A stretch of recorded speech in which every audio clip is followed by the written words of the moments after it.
Yeah, William. I hope I can say William. Yeah. Yeah. Okay. Great. My name is Citko. I'm a German content creator, and we have a few questions to you on the law. Oh, wonderful. Do you involved in aliens? Yeah. I helped work on aliens. Okay, but my first question is not about aliens, it's about the structures we find in Pyro everywhere, the derelict outposts. Okay. Who the heck is living there before? Was it long before Pyro amalgamated, or was that this villages from the peoples from this?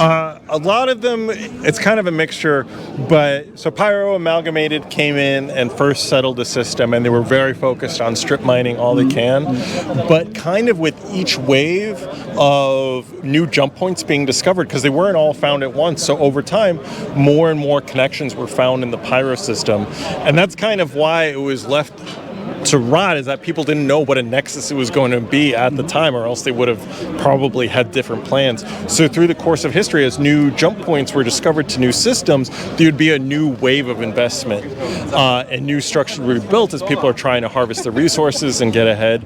And there was also a big kind of reinvestment in the system after the Tavaran War, where human shield technology changed a lot because of the Pyro flare star was really hard for people to deal with in early ships.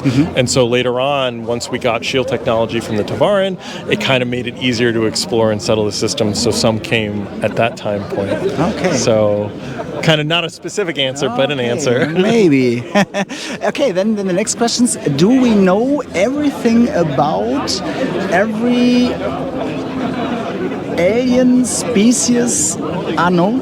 Or are there others we don't know and found? I know that the players will found relicts and all some artifacts of another alien species, but are there ideas about non-human with 2 legs and arms, like a bloop? You know? Like a very alien. Yeah. We of course have ideas. A lot of that is influenced by our character tech artists and what they can do with rigs and animations, and the kind of really like cost of having creatures that are completely different.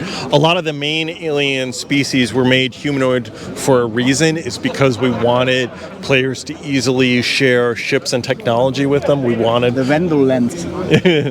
Yeah, the Vandal, but like, you know, the reason that you can get aboard a Xi'an ship and still feel vaguely comfortable is because they're not slime creatures, you know, like oh, why? So the first broad spectrum of aliens are all humanoid for that reason, and with the idea of maybe down the road at some point we might have aliens as playable characters. There's no specific timelines on that now, but it is an idea that's out there. We already have established in lore the Kurthak, which are the Xi'an, have the spirit wars with them, but not much is known about them now, or what shape they might take. So hopefully over the years we'll be exploring more and more about them. Okay. But I mean, we kind of already have, I guess you mean more intelligent aliens, because we have alien creatures like the Quasi-Grazer and the Copian, who are aliens. Over the Quasi-Grazer. Yes, exactly. So. Yeah. Okay. Cool. And the last question, or not the second last question, is what is your favorite alien creature? What or other? What do you think we as a backer have eye explosion and mouth opener if we see this alien creature someday? Which one is it? Is it the Vandal or? We saw the Vandal, yeah. And like I'm really excited for the Banu to have a bigger and bigger presence in the game. They're kind of a personal favorite of mine because they're really friendly and amicable, but also like you can't fully trust them, and because of it's a little bit mystic. No? Also Wicklow, I don't trust him. Because their motivations are kind of on a different they're very different than humans in a lot of ways, even though we have this relationship. Like, one of the interesting facts that came up about them that has always stuck with me is that when they attend a sporting event like Sadaball, is that they cheer for everyone. Like, they're not there, they don't have allegiance to one team or another. They just care who's doing the best in that moment, who just did an amazing play, and they will cheer for them. And so I always, like, that really summed up their species for me, of like, they're just excited about life and want to get the most out of it in the short, because they have shorter lifespans than any of the other alien species right now, and so they really try to get the most out of it that they can, and I appreciate that about them. Okay, cool. And the last question is only interesting me is what is your favorite science fiction movie of all times? No Star Wars, no Star Trek. Ooh, okay. Let me think for a second.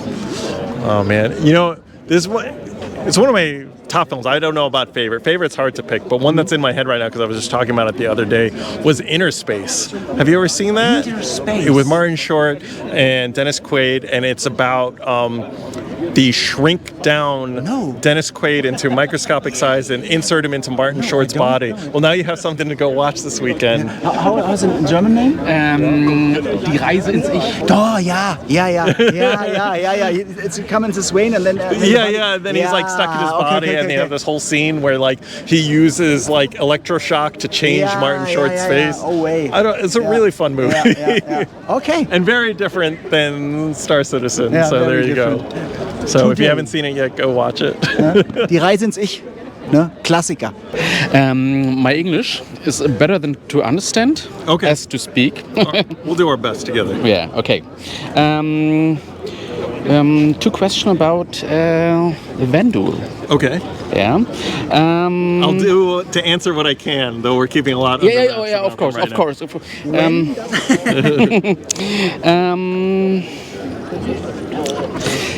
Is there any indication of a deeper motivation behind the Vendul attacks, or are they really just barbarian invaders from the UEE point of view? I mean, the UEE has had a really hard time of understanding the Vandal motivation, but they must have something, because they keep attacking. Something keeps driving them forward to attack these human systems to take them over. And so, but as to what that is, I think that's been one of the big divides about what make the Vandals such a difficult enemy for the UEE, is being able to understand that. And so far they haven't cracked it. So we'll have to keep watching and see if we can figure it out together. Yeah, so exciting. I love the Vandals. Is peaceful consistence with the Vandal even convictable, or... Oh, so what's interesting is we know that they've had different relationships with other species, because there's been, like, we've heard records and rumors that Banu have successfully traded with the Vandal. So it's conceivable, but for some reason we haven't been able to breach that barrier with the Vandal so far. Any attempts by the UEE to make a peaceful offer or to concede anything to any kind of diplomacy has just abjectly failed, and the UEE is not sure why. Yeah, okay. And my last question is, will players have opportunities to learn more about the Vandal firsthand in the future through missions, artifacts, or even diplomatic contacts? Well, the Vandal will make an appearance in Squadron, as we've seen in the trailers, and we hopefully will also eventually see them in the PU. Okay. I have one more question. Of course. I have one more. Oh, now it comes. Okay, will there be plans to involve Vandal or other alien species in the UEE? What do you mean? That the Vandal is a UEE soldier, maybe. Oh, well, we've established in lore that there's Tavaran serving in the UE military. Okay. As is. So hopefully we'll be able to develop that once the Tavaran come online in the pipeline and get added to the game, because they're considered fully part of the empire. And, you know, like there's Sujkosi who's serving in the Senate now. And so the Tavaran are trying to carve their own place in the universe, and kind of there's two interesting factions in the Tavaran: those who want to become more assimilated into the empire and really find their own place, and the other who want to reject it entirely and form a new Tavaran society. So that's something that we'll hopefully be experiencing more in game down the road. And do you know why Vendul is not are involved in the UAE? I do know. Because they don't fit in the uniform. Ah, there you go. To talk. Yeah, that's, they would look very silly. Yeah. In the tiny little shorts. Yeah, and this short arms and. Okay, William. Thank you very much. It was a pleasure. I appreciate it. All right. See you. And good journey at home. To home. Thank you so much. Bye bye. See you next time. Bye. William Weissbaum.